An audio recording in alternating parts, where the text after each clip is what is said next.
Каспийде егер сататын болсаң, бытовой техника, электроника, кез келген осына техникаға қатысты, сен как минимум 1 жылға сен гарантия беру керексің. Ары қарай 2 жыл, 3 жыл, 10 жыл өзің еркің. Мысалы, сен Каспийде стакан сататын болсаң, осы бұның гарантия сен тауарыңды замлерге аман есен өткізуің ғана. Ары қарай болды, осы жерден сен гарантияң кетеді. Дұрыс па? И заводской брак болмау керек. Мына жерде дефект, ұшу деген сияқты трещина болмау керек.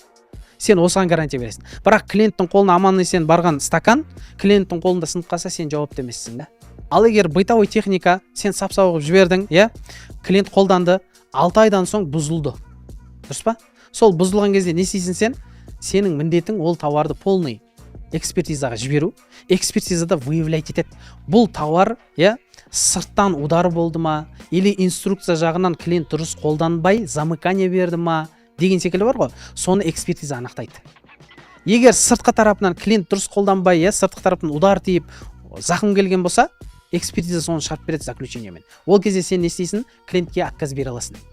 Ал егер экспертиза барысында, бұл тауар ешқандай сыртқы, удар, ешқандай нәрсе болмаған, өзі заводской жағынан ішінен бар ғой, батарейкасы кетіп қалатын болса, сенің ол пылесосты или не болмаса ол затты, техниканы сен полный ремонттап, қайта іске қостырып, гарантиясымен қайта салып жіберу керексің.